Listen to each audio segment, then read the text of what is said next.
The silence was deafening. Harrison Ford stood at the mahogany podium, his hands gripping the edges so tightly his knuckles had turned white, staring out at 500 of Hollywood's most powerful faces while tears streamed down his cheeks. The Samuel Goldwyn Studio's grand ballroom, filled with industry legends celebrating 50 years of adventure cinema, had fallen into the kind of uncomfortable quiet that makes people forget how to breathe.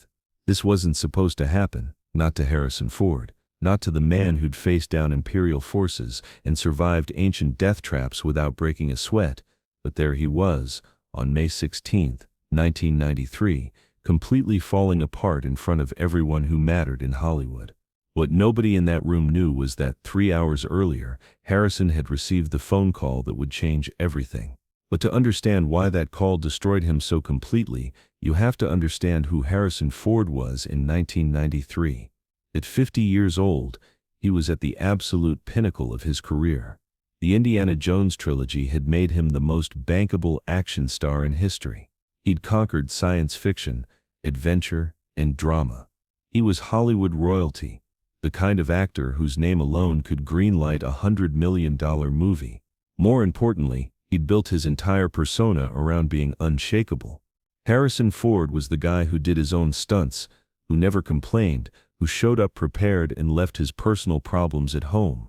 He was the consummate professional, the actor other actors respected because he never let anything get to him. But that image, that carefully constructed wall of strength, was built on one fundamental lie, that he didn't need anyone. The evening had started normally enough. Harrison arrived at the Samuel Goldwyn Studio at 6:30 p.m., dressed in his classic black tuxedo, looking every inch the Hollywood legend he'd become. The event was a charity gala, honoring 50 years of adventure films, with proceeds going to the Motion Picture and Television Fund. Harrison was scheduled to present the Lifetime Achievement Award to his mentor and friend, veteran stuntman Vic Armstrong. He'd prepared his speech weeks in advance.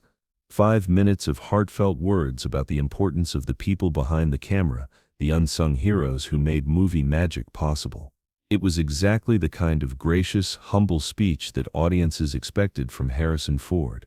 Steven Spielberg was there, along with George Lucas, Kathleen Kennedy, and virtually every major player in the adventure genre. The room buzzed with the comfortable energy of an industry celebrating its own success. Harrison worked the room with his usual quiet charm, shaking hands, sharing brief conversations, playing the part he'd mastered, the reluctant star who'd rather be anywhere else but who understood his obligations. At 8:45 p.m., he excused himself to make a quick phone call. His assistant had mentioned that his son Malcolm had been trying to reach him all day, and Harrison wanted to check in before he went on stage. He found a quiet corner near the kitchen entrance and dialed his home number. "Dad?" Malcolm's voice was tight with barely controlled emotion. "Hey, buddy. Everything okay?" There was a pause that stretched too long. "Dad, I need to tell you something. About Mom." Harrison's wife Mary had been battling breast cancer for 8 months. They'd kept it private, telling only their closest family.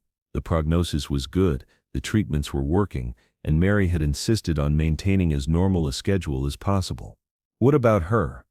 Harrison asked, though something in his son's tone made his stomach drop. "The doctor called today. The cancer, it spread to her liver and her lungs." The words hit Harrison like a physical blow. He found himself leaning against the wall, struggling to process what he was hearing. "How long?" he managed to ask. They're saying maybe 3 months." The phone felt impossibly heavy in Harrison's hand. Around him, the sounds of the gala continued, laughter, conversation, the clinking of glasses, but it all seemed to be coming from very far away. "Dad? Are you there?" "I'm here," Harrison whispered. "She doesn't want you to leave the event. She made me promise not to call until after your speech. But I couldn't let you go up there without knowing." For 30 years, Harrison Ford had been teaching himself not to feel, growing up with an alcoholic father who disappeared when emotions got too messy, serving in the military where vulnerability was weakness, building a career in an industry that demanded strength. Everything in his life had trained him to push down feelings and keep moving forward. But standing in that hallway, Hearing that the woman he loved more than life itself was dying, all of those carefully constructed defenses crumbled at once. "Dad, what do you want me to tell her?" "Tell her." Harrison's voice broke. "Tell her I'm coming home." He hung up the phone and stood there for a moment, trying to collect himself. He had two choices: leave immediately and disappoint 500 people who'd paid thousands of dollars to be here, or somehow pull himself together and deliver his speech. Harrison Ford had never walked away from a commitment in his life. At 9:15 p.m., Kathleen Kennedy took the stage to introduce him. "Ladies and gentlemen, please welcome one of cinema's greatest heroes, Harrison Ford." The applause was thunderous. Harrison walked to the podium with his usual confident stride, but something was different. Those who knew him well, Spielberg, Lucas, Ford's longtime collaborators, noticed the tightness around his eyes, the way his jaw was clenched just a little too hard. He reached the podium and looked out at the audience. 500 faces looking back at him expectantly. Industry titans, fellow actors, journalists, all waiting to hear from Hollywood's most reliable leading man. Harrison opened his mouth to begin his speech, and nothing came out. He tried again. Still nothing. The silence stretched. 10 seconds. 20. People began to shift uncomfortably in their seats, and then it happened. A single tear rolled down Harrison Ford's cheek, then another. Within seconds, he was openly weeping at the podium, his shoulders shaking with the force of emotions he'd spent a lifetime suppressing. The audience was frozen. Nobody knew what to do. This wasn't in the script. This wasn't Harrison Ford. This was something raw and real and utterly terrifying in its vulnerability. Steven Spielberg was the first to move. He started to rise from his table, but Harrison held up one hand, a small gesture that somehow conveyed both "stop" and "I need a minute." The silence continued. 1 minute, 2 minutes. The only sound was Harrison's quiet crying and the uncomfortable shuffling of 500 people who had no idea how to respond to seeing their hero break down. Finally, Harrison found his voice. "I'm sorry," he whispered into the microphone, his words barely audible. I received some news tonight about someone I love very much." His voice grew stronger, though the tears continued to fall. "And I realize standing up here that I've spent my entire career pretending to be brave, pretending that nothing could hurt me, pretending that I didn't need anyone." The audience was completely silent now, hanging on every word. "But the truth is, I'm terrified.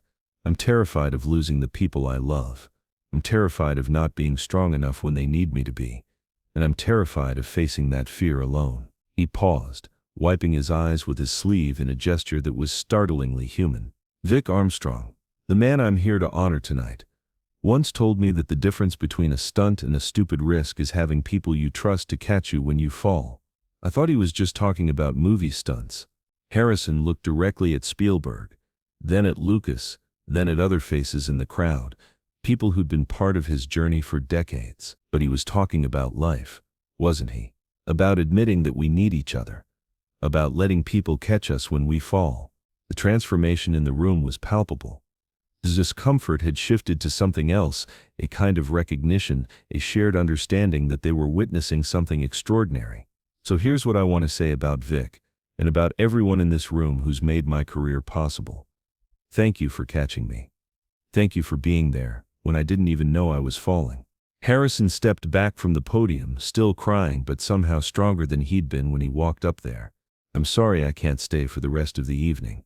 I need to go home to my family now." The applause that followed wasn't the polite, expected applause of a Hollywood event. It was something deeper: recognition, respect, and love for a man who'd just shown them what real courage looked like.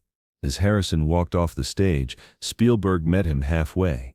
Without saying a word, the director embraced his friend, and for a moment, two of the most powerful men in Hollywood just held each other while the audience continued to applaud. But the story doesn't end there. What happened in the days and weeks following that night reveals even more about Harrison Ford's character and the price of vulnerability in an industry built on image. The initial reaction was mixed. Some industry insiders respected Harrison's honesty and humanity.